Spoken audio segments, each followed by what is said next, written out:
तो यूपीएससी मुख्य परीक्षा में अगर आपको मार्क्स लाने हैं तो सबसे बड़ा जो आपके सामने चैलेंज आता है वो है उत्तर लेखन की कला। ये जो पूरी सीरीज़ है इसमें हम उत्तर लेखन के बदले उत्तर निर्माण की कला सीखेंगे। दोनों में फ़र्क क्या है? उत्तर लेखन का मतलब क्या है? उत्तर को अभिव्यक्त करना या लिख देना, जो पूछा है वो लिख दिया। जबकि उत्तर निर्माण की जब हम बात करते हैं उसको ढांचा देकर एक एक ब्लॉक हम लेकर उसको अच्छे से सजा के जैसा पूछा है बिल्कुल वैसे ही आंसर देते हैं।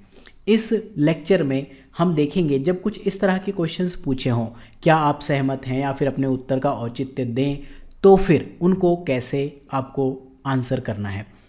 मेरा नाम है कृष्णा एंड रीडर हिंदी ये जो चैनल है ये सिनॉप्सिस आईएएस की तरफ से ही है। सिनॉप्सिस पे अब तक जो आप ये सीरीज़ देखते आ रहे हो, हिंदी मीडियम के स्टूडेंट्स की लगातार ये डिमांड है कि हमें हिंदी में भी आप प्रॉपर करके दो, तो ये जो लेक्चर है उसी डिमांड के लिए है।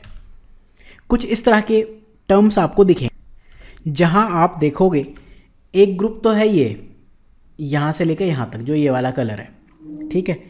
तो जैसे प्रश्न में है क्या आप सहमत हैं, आपके विचार में ऐसा होता है क्या, आपके दृष्टिकोण क्या है इस बारे में, क्या आप ऐसा सोचते हैं, आप इसका मूल्यांकन कैसे करेंगे, कुछ इस तरह के क्वेश्चंस। अगर हम रियल कुछ प्रश्न देखें तो आपकी स्क्रीन पर सामने है, अभी हम इन प्रश्नों पर आएंगे। कुछ ऐसे प्रश्न आपको पूछेगा, ठीक है। तो एक ग्रुप तो हुआ ये यहाँ से लेकर यहाँ तक। दूसरा ग्रुप है ये उचित ठहराइए या औचित्य बताइए, इंग्लिश में लिखा होगा जस्टिफाई, टिप्पणी कीजिए, इंग्लिश में लिखा होगा कमेंट, या फिर अपने दृष्टिकोण के समर्थन में तर्क प्रस्तुत कीजिए। ये दूसरा ग्रुप है और ये तीसरा ग्रुप है। इन तीनों में फ़र्क क्या है? देखो, मेन जो थीम है वो क्या है? क्या आप सहमत हैं, डू यू एग्री, अपने उत्तर का औचित्य दें। ये दो थीम है। अब क्या आप सहमत हैं, अगर ये है आपसे पूछा, आप कह सकते हो कि हाँ जी मैं सहमत हूँ, आप कह सकते हो नहीं मैं बिल्कुल सहमत नहीं हूँ, या फिर मैं आंशिक रूप से पार्शियल वे में सहमत हूँ, बहुत ज़्यादा सहमत नहीं हूँ। आंशिक, आपके पास ये तीनों चॉइस आ जाती हैं जब ये वाले ग्रुप ऑफ वर्ड्स आपको दिखेंगे। आप इनसे एग्री कर सकते हो, आप कहोगे मेरा दृष्टिकोण ऐसा है, ऐसा नहीं है, दोनों चीज़ें कह सकते हो कि मैं ऐसा बिल्कुल नहीं सोचता, ऐसा आपने क्वेश्चन में पूछा है। या फिर आप कहो थोड़ा बहुत तो सोचता हूँ लेकिन ये पूरी तरह से सच नहीं है। लेकिन जब इस तरह के कुछ टर्म्स आए, जस्टिफाई, कमेंट, औचित्य बताइए, टिप्पणी कीजिए, तो इनमें आप नेगेटिव व्यू नहीं ले सकते, आंशिक रूप से सहमत भी नहीं हो सकते, आपको पूर्ण रूप से ही सहमत होना पड़ेगा। आपके पास कोई और विकल्प नहीं है। क्यों? क्योंकि उन्होंने कुछ कह दिया कि आपको मानना ही पड़ेगा, ठीक है, कि ऐसा ही है कि नहीं। अब क्वेश्चन अगर पूछा आप किस सीमा तक सहमत हैं, आप कहो मैं यहाँ तक सहमत हूँ, यहाँ तक सहमत नहीं हूँ। पहले टाइप के क्वेश्चंस में आपके पास चॉइस है, या तो आप सहमत हो या आप सहमत नहीं हो, या फिर आप आंशिक रूप से सहमत हो। लेकिन इसमें आपको दोनों ही चीज़ें करनी पड़ेगी, सहमत भी होना पड़ेगा और असहमति भी दिखानी पड़ेगी। इतना सहमत है, इतनी सहमति बची हुई है, ठीक है। इस तरह से आप अपने आंसर्स को स्ट्रक्चर करोगे। तो जैसे आप काउंटर व्यू देते हो तो इसका मतलब आप विपरीत दृष्टिकोण देते हो, तो आप बेसिकली एक संतुलित दृष्टिकोण दिखाते हो। आप एक बेटर आंसर बता रहे हो, आप एग्जामिनर को ये बता रहे हो कि मुझे देखो आता है, चीज़ों पे मैं बात कर सकता हूँ, राइट, ठीक है। कुछ प्रश्न देख लेते हैं। जैसे पहला प्रश्न है, यूपीएससी ने 2014 में पूछा, अधिकांश असामान्य जलवायु घटनाएं अल नीनो प्रभाव का परिणाम मानी जाती हैं, क्या आप सहमत हैं, do you agree with the view, right, ये क्वेश्चन पूछा है। अब ये एक मत आधारित क्वेश्चन है, आपको बताना है क्वेश्चन की मांग क्या है, डिमांड क्या है, कितने हद तक अल नीनो असामान्य जलवायु घटनाओं को समझा सकता है, इसकी दृष्टिकोण, अप्रोच क्या होनी चाहिए इसको उत्तर करने की। पहली चीज़, अल नीनो को समझाएं, एक सरल भाषा में समझा दो आप इंट्रोडक्शन में। अल नीनो तब होता है जब प्रशांत महासागर के सतही जल का तापमान असामान्य रूप से बढ़ जाता है, जिससे वैश्विक पवनें और वर्षा का पैटर्न बदल जाता है। कुछ ऐसा आप एक इंट्रोडक्शन दे दो। इसके बाद आप बताओ कि देखो ये पूछ रहा है ना कि असामान्य जलवायु घटनाएं इसका परिणाम मानी जाती है। आप बताओ कि देखो इसने क्वेश्चन में क्या पूछा, अधिकांश। मैं अगर इस क्वेश्चन का आंसर लिखने बैठूं मैं कहूँगा कि कुछ हद तक तो ठीक है, बट ज़्यादातर ये चीज़ सही नहीं है। मैं कहूँगा ठीक है, कुछ हद तक जो भी असामान्य जलवायु घटनाएं हैं वो अल नीनो की वजह से होती हैं। जैसे भारत में कई बार कमज़ोर मानसून दिखता है, सूखा दिखता है, 2015 का जैसे आप एग्जाम्पल ले लो, दक्षिण अमेरिका में बाढ़ आई, इंडोनेशिया में जंगली आग आप देख सकते हो, ये सारे प्रभाव हैं। लेकिन आपको ये ज़रूर बताना है कि ज़्यादातर घटनाएं या सभी घटनाएं केवल अल नीनो से नहीं होती, और भी कारण है। वैश्विक ताप वृद्धि यानी कि ग्लोबल वार्मिंग हो गई, वनों की कटाई हो गई, भारतीय महासागरीय द्विध्रुव, इंग्लिश में कहते हैं इंडियन ओशन डाइपोल, ऐसे बहुत सारे रीज़न इसके लिए रिस्पॉन्सिबल है। तो आप क्या करोगे, इंट्रोडक्शन दोगे, एक आपने इससे एग्री करते हुए, सहमत होते हुए, मैंने इसमें 20% पॉइंट बताए, बट 80% मैंने इससे असहमत होते हुए पॉइंट बताए।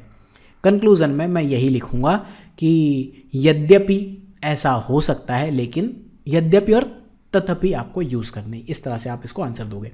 दूसरा प्रश्न क्या है, क्या आप सहमत हैं मानव द्वारा परिदृश्य में किए गए बदलावों से भारतीय मॉनसून का व्यवहार बदल रहा है? अब यहाँ पे अगेन आपको क्या बताना है, प्रश्न की मांग क्या है, एक कारक प्रभाव, कॉज इफेक्ट पर है। क्वेश्चन की मांग ये है, आपको बताना है मानव क्रियाएं मॉनसून पर कैसे असर डाल रही हैं। कैसे बताओगे? सबसे पहले तो जो ये लिखा है ना कि मानवीय परिदृश्य, ह्यूमनाइजिंग लैंडस्केप, इंग्लिश में ये टर्म ह्यूमनाइजिंग लैंडस्केप थी, तो वो कैसे क्या होती है आपको बताना है। फिर आप बताओ कि कैसे ये जो मानवीय परिदृश्य हैं ये मॉनसून के पैटर्न को बदलते हैं। कुछ उदाहरण दो, कुछ डेटा दो। जैसे इसमें आप क्या लिख सकते हो, आप बताओ मानवीकरण या ह्यूमनाइजिंग लैंडस्केप, उसका मतलब है प्राकृतिक भूमि, जैसे जंगली भूमि हो गई, उसको शहर, खेती या उद्योग में बदल देना, कुछ इस तरह की बात हो गई। इससे क्या होता है, ऊष्मा संतुलन बिगड़ता है, आर्द्रता, वायु प्रवाह में बदलाव आता है, इससे मानसून का समय, तारीख, वितरण, तीव्रता सब कुछ प्रभावित हो सकती है। कुछ आप एग्जाम्पल दो, जैसे दिल्ली, मुंबई जैसे शहरों में अर्बन हीट आइलैंड का प्रभाव पड़ता है, जिसकी वजह से असमान वर्षा होती है। पश्चिमी घाटों की वनों की कटाई, उससे क्या है, ओरोग्राफिक रेनफॉल है वो घट जाती है। प्रदूषण और एरोसोल्स की आप बात कर सकते हो, जलवायु परिवर्तन, जो भी आपको बात करनी है। लेकिन इसका एक काउंटर व्यू आप कहोगे कि ह्यूमन परिदृश्य तो ठीक है, नेचुरल जो प्राकृतिक कारण भी हैं वो भी अपना इफेक्ट डालते हैं। जैसे अभी हमने इंडियन ओशन डाइपोल की बात की, अंटार्कटिका में क्या हो रहा है, ग्लोबल वार्मिंग जो है, ग्लोबल कूलिंग और ग्लोबल वार्मिंग की एक साइकिल होती है, उससे होता है। आप इसमें दोनों इसको सहमत होते हुए और असहमत होते हुए प्लस और माइनस दोनों साइड के व्यूज़ दे सकते हो। अब दो प्रश्न ऐसे हैं जहां पे आप डिसएग्री मत ही करो तो बढ़िया है। जो चीज़ यूनिवर्सली ट्रू है, परम सत्य है, जैसे क्या दक्षिण भारत के राज्यों में नए चीनी मिलों का स्थापना का रुझान बढ़ रहा है? अगर आपने ज्योग्राफी पढ़ी है थोड़ी बहुत तो आपको पता है कि ये एक सत्य वचन है, गलत नहीं है। तो क्या है, ये तथ्य आधारित फैक्ट से निकला हुआ एक क्वेश्चन है जहाँ पे आपको बताना है कि देखो ऐसा हो रहा है। तो इसको आंसर करते हुए आप क्या बताओगे? पहले बताओ कि उत्तर भारत का प्रभुत्व कैसे था, कैसे धीरे धीरे दक्षिण का झुकाव बढ़ता जा रहा है। डेटा या उदाहरण आप दे सकते हो इस तरह से। जैसे इसकी अगर मुझे व्याख्या करनी हो, कुछ पॉइंट्स कैसे हैं, थीम ये रहेगी, मोटी मोटी लाइन, पहले उत्तर प्रदेश या बिहार में अधिकांश चीनी मिलें हुआ करती थी, अब महाराष्ट्र, तमिलनाडु, कर्नाटका में नए मिल ज़्यादातर खुलते जा रहे हैं। जैसे सहकारी आंदोलन, कोऑपरेटिव मूवमेंट जिन्हें कहते हैं, वो महाराष्ट्र में ज़्यादा दिख रहे हैं। लंबा क्रशिंग सीजन और अधिक उपज पैदावार आपको साउथ में दिख रही है। बेहतर सिंचाई दिख रही है, कैनाल या ट्यूबवेल से होने वाली दिख रही है। जैसे अगर आपको एग्जाम्पल पता है तो बता दो कि महाराष्ट्र में भारत की 35% चीनी उत्पादन होती है, या वारणा या प्रवरा में सहकारी मिलें होती हैं। इसमें आप डिसएग्री नहीं कर सकते, राइट। इसमें आप ये ज़रूर बता सकते हो इसकी वजह से कुछ प्रॉब्लम्स हो रही, बट ये उस बारे में पूछा ही नहीं। 5 नंबर में पूछा था 2013 में, ये माइंड में रखना। अगला जिससे आप डिसएग्री नहीं कर सकते, ये पॉलिटी का क्वेश्चन है। क्या आप मानते हैं कि भारत का संविधान शक्तियों के सख्त पृथक्करण, स्ट्रिक्ट सेपरेशन ऑफ पावर के सिद्धांत को नहीं मानता? यानी कि जो जुडिशरी है, एग्जीक्यूटिव है और लेजिस्लेचर है, इंडिया में ये सख्ती से अलग तो नहीं है, राइट। ये जो अवधारणा है यूएसए में है, विधायिका, कार्यपालिका और न्यायपालिका भारत में एक दूसरे पर नियंत्रण रखती हैं, अमेरिका जैसे कठोर विभाजन की व्यवस्था नहीं है, ये सच है। तो ये क्या कह रहा है कि आप मानते हैं कि भारत का इस सिद्धांत को नहीं मानता, बल्कि चेक्स एंड बैलेंसेस के सिद्धांत पर आधारित है? हाँ बिल्कुल है, इसमें आपके पास डिसएग्री होने का स्कोप नहीं है। अगर आप हो रहे हो ना तो 10 में से 0 नंबर मिलेंगे, ये मान के चलो। इसमें आप बताओ, इंट्रोडक्शन में बताओ कि भारत में अमेरिका ऐसी कठोर विभाजन की व्यवस्था नहीं है, यहाँ जो भी तीनों अंग हैं एक दूसरे पर नियंत्रण रखते हैं। उदाहरण आप बताओ कि न्यायपालिका जो है कानूनों की न्यायिक समीक्षा कर लेती है, आर्टिकल 13 में, आर्टिकल 32 में। संसद न्यायाधीशों को हटा सकती है महाभियोग लगा के, आर्टिकल 124 में, ठीक है। कार्यपालिका संसद के प्रति उत्तरदायी है, राष्ट्रपति संसद का हिस्सा है, आर्टिकल 79। इस तरह से आपको ऐसे क्वेश्चंस बताने। निष्कर्ष कंक्लूजन जब आप लिखोगे, यू हैव टू टेल कि भारतीय संविधान संतुलन और समन्वय का समर्थक है, ना कि पूर्ण पृथक्करण का। ठीक है। अगला क्वेश्चन सोशल इश्यूज में पूछा है, परंपराएं और रीति रिवाज तर्क को दबाकर अंधविश्वास को जन्म देते हैं, क्या आप सहमत हैं?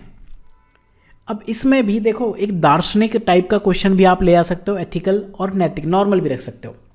क्वेश्चन की मांग ये है कि अंधानुकरण, अंधविश्वास कैसे समाज को पीछे रखता है। तो आपको एक तो परंपरा टर्म को बता सकते हो, आप कुछ एग्जाम्पल्स दो जहां कस्टम्स, परंपरा और रीति रिवाजों ने तर्क को दबाया। फिर ये भी ज़रूर बताओ कि कुछ परंपराएं सकारात्मक भी हैं, ऐसा नहीं है जैसे योग है आज के डेट में, योगा हो गया, जॉइंट फैमिली हो गई, पुरातन मैथमेटिक्स, पुरातन वैदिक हिस्ट्री, वैदिक मेडिसिन, ये सब चीज़ें क्या हैं, सामाजिक संतुलन देती हैं। आप कहाँ कहाँ बता सकते हो, जैसे सती प्रथा थी, बाल विवाह, छुआछूत, ये सब तर्कहीन परंपराएं हैं। कुछ लोगों के नाम ले सकते हो। आपको बेसिकली ये बताना है, जब परंपराएं बिना तर्क के मान ली जाती हैं तो प्रगति और सुधार में बाधा बन सकती हैं। ऐसी ही स्थिति को अंधकारवाद कहा जाता है या अंधविश्वास कह दिया जाता है।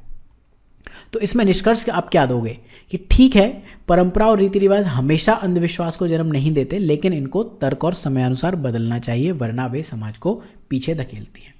एक और क्वेश्चन देखते हैं, राजनीतिक सीमाएं और क्षेत्रीय सीमाएं, रीजनल और जो पॉलिटिकल बाउंड्रीज हैं एक समान को टर्मिनस होनी चाहिए। जहां राजनीतिक बाउंड्री खत्म हो रही है वहीं पे पॉलिटिकल बाउंड्री खत्म होनी चाहिए। क्या आप इससे सहमत हैं?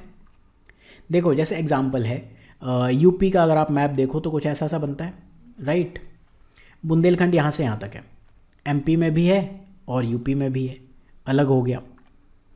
तो प्रश्न पूछ क्या रहा है, क्या प्रशासनिक सीमाएं जो पॉलिटिकल बाउंड्रीज हैं वो क्षेत्रीय या सांस्कृतिक सीमाओं से मेल खानी चाहिए? पहले तो आप ये दोनों टर्म्स को एक्सप्लेन कर दो कि क्या है। आप दोनों के प्रोज बताओ, पॉजिटिव, अगर हो जाए तो ठीक है, उनकी लिमिटेशंस, कैसे प्रॉब्लम आएगी वो भी बताओ। कुछ इंडिया से एग्जाम्पल दे दो। एक निष्कर्ष जो आपका संतुलित होना चाहिए। जैसे राजनीतिक सीमाएं क्या है, प्रशासनिक सीमाएं, जैसे राज्य हो गया, जिला हो गया। क्षेत्रीय सीमाएं ये प्राकृतिक हो गई, सांस्कृतिक हो गई, या आर्थिक एकता पर आधारित क्षेत्र हो गए, भाषा पे आधारित हो गए, ये होगा। तो होनी चाहिए। इस वे में आप बताओ कि दोनों का मेल शासन और विकास में मदद करता है। जैसे 1956 का राज्य पुनर्गठन आयोग हो गया, पूर्वोत्तर के राज्यों में जाति आधार पर नई इकाइयाँ बनी। लेकिन एक आप प्लस पॉइंट ज़रूर बताओगे, लेकिन नेगेटिव वे में, उस टोन में भी जाना है, परंतु हर जगह ये संभव नहीं है। जैसे नदी या पर्वतीय क्षेत्र कई राज्यों में फैले हैं, राइट। तो इसका निष्कर्ष आपको क्या देना है, सीमाओं में आंशिक मेल ज़रूर होना चाहिए, ताकि प्रशासनिक दक्षता और क्षेत्रीय पहचान दोनों चीज़ें बनी रहें।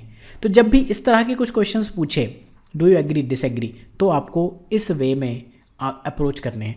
अब कुछ क्वेश्चन ऐसे हैं, ये आप करके देखना, अगर आपने पढ़ा होगा तो आप कर लोगे, नहीं पढ़ा होगा तो इस लेक्चर में इसको एक्सप्लेन करने का कोई मतलब है नहीं। अगला एक क्वेश्चन लिखा इसमें ज़रूर है, लेकिन मैं इसको एक्सप्लेन नहीं करूँगा। रीज़न है कि एक डिफ़िकल्ट लंबा क्वेश्चन है, बस आपको बता देता हूँ क्वेश्चन क्या है। अध्यादेश यानी कि ऑर्डिनेंस का सहारा लेना सदैव शक्तियों के पृथक्करण यानी कि सेपरेशन ऑफ पावर के सिद्धांत की भावना के उल्लंघन को लेकर चिंता का विषय रहा है। एक लाइन ये कह दिया है, अध्यादेश जारी करने की शक्ति को उचित ठहराने वाले तर्कों को ध्यान में रखते हुए, मतलब ये तो है, ये चीज़ तो ट्रू है। बेसिकली ये क्या कह रहा है, जब पार्लियामेंट, संसद में लेजिस्लेचर आपकी कार्य पर नहीं है, उस टाइम पे एग्जीक्यूटिव्स अध्यादेश लेकर आ सकते हैं। लेकिन जो नियम बनाने का काम है, लॉ बनाने का काम है, वो तो एक लेजिस्लेचर का काम है, राइट। विधायिका और कार्यपालिका दोनों के काम अलग अलग हैं। अगर कार्यपालिका विधायिका के काम में चली जाएगी तो फिर प्रॉब्लम है, विधायिका कार्यपालिका के काम में चलेगी तो प्रॉब्लम है। लेकिन ये कह रहे अध्यादेश तो बनाने की शक्ति है, वो तो उचित ठहराने के तर्क आपको रखने, मतलब रीज़न तो है, चाहिए तो है। अब यह विश्लेषण करो कि क्या इस मुद्दे पर सर्वोच्च न्यायालय ने जो निर्णय दिए हैं इस शक्ति के प्रयोग को और सुगम बनाया है, क्या इसे ख़त्म कर देना चाहिए। तो एक डिफ़िकल्ट क्वेश्चन है, इस लेक्चर के स्कोप से बाहर है, राइट। तो इस लेक्चर में मुझे आपको बस यही समझाना था, जब भी ऐसे कुछ टर्म्स हों तो उनको आप कैसे उत्तर दे सकते हो। कुछ ऐसे 4-5 जो टर्म्स हैं आपको इस MAB हिंदी के जो भी ब्लॉग्स हैं वहाँ मिल जाएंगे, और इनको आप प्रैक्टिस करो। एंड ये चैनल ज़रूर फॉलो करना। हिंदी मीडियम के लिए मैं प्रयास करूँगा कि ये चीज़ चले तो चलती रहे, उसके लिए आपके सपोर्ट का एक काफ़ी बड़ा रोल रहने वाला है। धन्यवाद।